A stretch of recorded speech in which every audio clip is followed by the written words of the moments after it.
আমি যেটা আমরা প্রস্তাব করব সেটা বাংলাদেশের মানুষ এর বাইরেও জানতে চাচ্ছে যে তাদের জন্য কি আছে আগামীর বাংলাদেশে। আমরা দয়া করে তাদেরকে এই কথাগুলো বলি।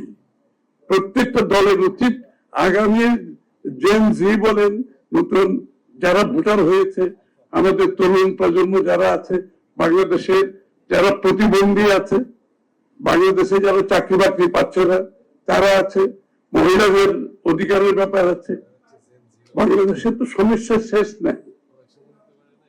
সুতরাং আমার মনে হয় প্রত্যেকটি দল জনগণের সামনে তাদের আগামীর বাংলাদেশের স্বপ্ন দেখানোর কথাগুলো দরকার, এবং বিএনপির পক্ষ থেকে আমরা চেষ্টা করছি সেটা।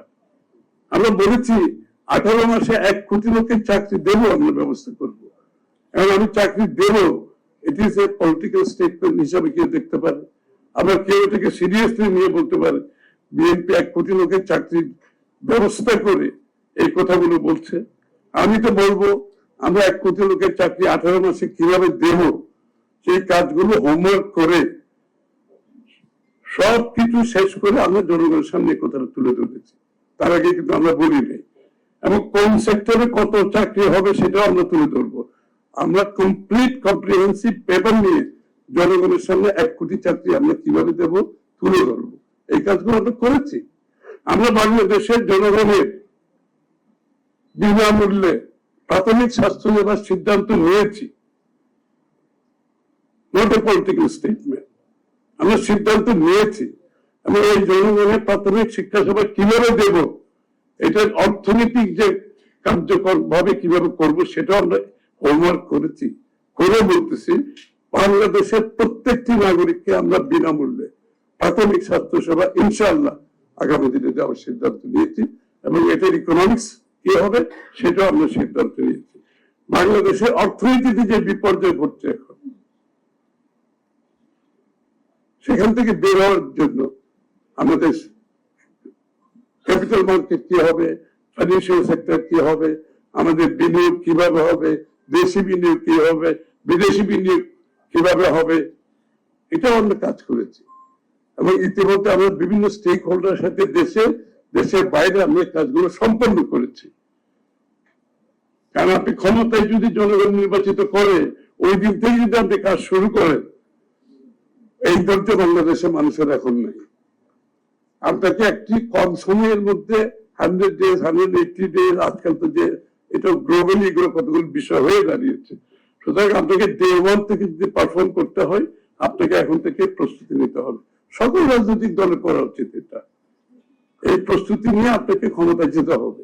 তা আমরা তো জনগণের যে বাংলাদেশের বিগত 15-16 বছরের মানুষের আজকে ব্যবসাকে, তুমি যেটা বলেছে বিএনপি স্লোগান কি, শুধু রাজনীতিকে গণতান্ত্রিক করলে তো চলবে না, আপনি অর্থনীতিকে গণতান্ত্রিক করতে হবে।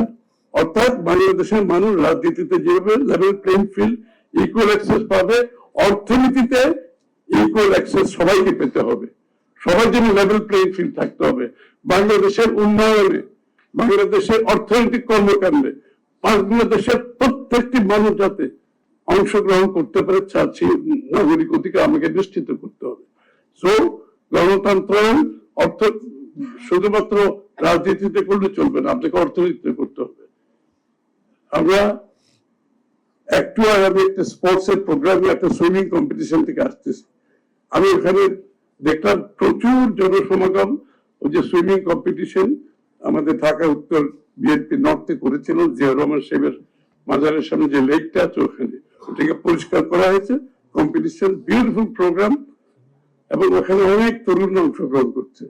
তা আমি ওখানে বললাম স্পোর্টসকে গণতান্ত্রিক করতে হবে।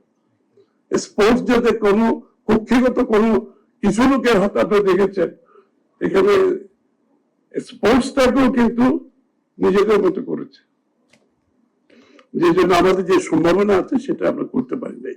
প্রত্যেকটি বিষয়ের মধ্যে আপনি গণতন্ত্র খালি ভোট নিয়ে সংসদে গিয়ে সরকার গঠন করবেন, আর বাকি বিষয়ে বাংলাদেশের মানুষের কোনো অধিকার থাকবে না, এই ধরনের ভবিষ্যৎ বাংলাদেশের মানুষ চায় না। প্রত্যেকটি সেক্টরকে গণতান্ত্রিক করতে হবে, বাংলাদেশের মানুষের সরাসরি অংশগ্রহণ করার জন্য লেভেল প্লেইং ফিল্ড করতে হবে।